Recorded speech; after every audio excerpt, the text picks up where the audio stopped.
Okay. I've been sitting in this chair a long time. Been sitting here 8 years. When I was elected the first time, I really didn't know how long I'd be here. I honestly, and if you were at the Christmas party, you heard me say this there too a little bit. I honestly didn't know if the town was going to be here another year. It was a pretty tough time, a really tough time. We just come out of a lawsuit that we'd had to liquidate just about all of our assets to pay the settlement on. We went through a period where the town clerk at the time actually would call on Wednesday quite often and say, we don't have the money to make payroll on Friday, what are we going to do? And I would assure her that it would be fine, that the money would come through. And you know what? Every week it did.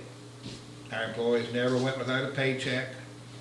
They didn't get a raise every year. They always got a Christmas present. They always got their paycheck. We haven't had a call like that in a very, very long time. Money's tight. Money's always going to be tight here. It's a small town, 355 or so residents. There is no tax base, there is no business, there is nothing to draw off of other than the pockets of our citizens. And that's why these sewer upgrades and things are so important to the town and to the residents. You add the sewer upgrades with the grant that we know is coming from the Virginia Department of Health, Safe Drinking Water. We don't know how much it's going to be, but we know we're getting that grant. One of the main things that grant has asked for was a pressure reducing valve at the bottom of the hill over here to take care of the pressure problems in town. But just like we did with the DEQ grant, we asked for more money than was needed to do that. So hopefully they will be able to make some repairs to the lines and the meters and upgrade those so that we know that the town is billing accurately for the water that is being used. I honestly think that the town is on the verge of a major upswing financially. You got $260,000 in the bank from ARPA money to offset any grant money that you're going to get from DEQ and from the Virginia Department of Health. And you can take $260,000 and go a long way in match money and leverage money to acquire other grants. $260,000 is not a lot of money in the big scheme of things when you start talking about infrastructure projects that cost $4 and $5 and $6 million. But it is a lot of money when you only have to come up with 20% of those projects for your match to get those grants. And the beautiful thing about grant money is you don't have to pay it back.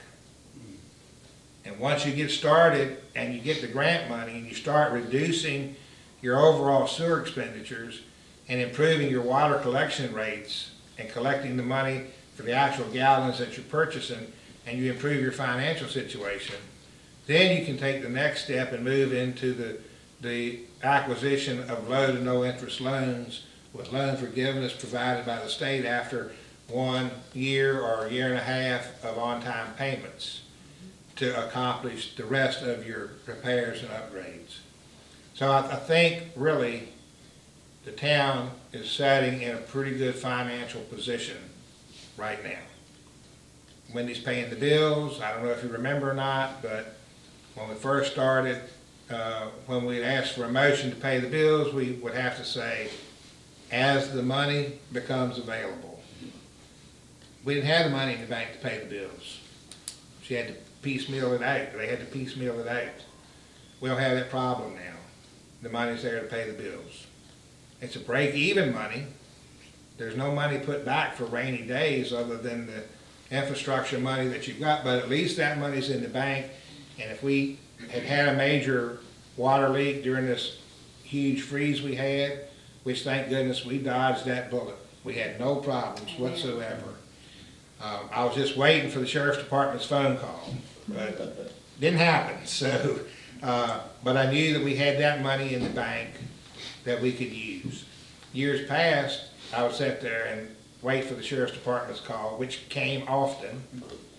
And then I would sit there and try to figure out what Wendy and I were gonna do to come up with the money to pay for the contractors that we had to call out in the middle of the night in sub-zero temperatures to fix the water leak. So I really think that we've come a long way. We've got a long way to go. I think that we can do this. I've said from day one, the people that sit up here on this council and in my chair are not the town. They are the representatives of the town. The town, as defined in my mind, is the people that live here, that live their everyday lives in the town of Iron Gate. They come home here, they go to work from here, they raise their children here, and they make this community what it is. And I think that they have rallied behind us and shown us without a doubt that there's still a spirit and a life of survival in this town. And they want it to continue into the future. And I hope that that will carry on into the future. And I hope that I've been able to contribute to that just a little bit. It's been an amazing journey. I came into this not knowing anything about what I'm doing. It's been a learning experience for me. I've had wonderful opportunities, had the privilege of working with Sheriff Hall and his amazing staff at the county, Jerry, his amazing staff, Tammy at the Allegheny Journal have been nothing but supportive of us down here. Made sure that what we were doing and the efforts that we were making got published and put out before the public so that they knew. Worked with Allegheny County's Attorney General, been able to converse with Delegate Terry Austin, just meet any number of people that I never in my life imagined that I'd have the opportunity to meet. And we went through this journey together. I've had the support from amazing council members. I've had the privilege of working with 3 fantastic town clerks. When I first took the job, if you'll remember, Peachy had just tendered her letter of retirement. So for the first year or so, I worked with Pam Warren, who left the town and went to the Chamber of Commerce as the office manager up there. We hired Roxanne Unroe at that time. She worked here for 5 years until she could take her retirement and draw her husband's railroad retirement. She retired from here. And as luck would have it, and it always seems like something comes through for us, or it has come through for us, Wendy was in the position of looking for a job, and we were able to bring her on. And that's been an amazing effort of support right there for her to keep the town finances as straight as she does. The auditors never have any issues or questions with anything in the books when she comes or when they come. It's been an amazing journey, and it's a journey that I am thankful that y'all have let me have and share with you. It's been my privilege to be your mayor for 8 years. Thank you all.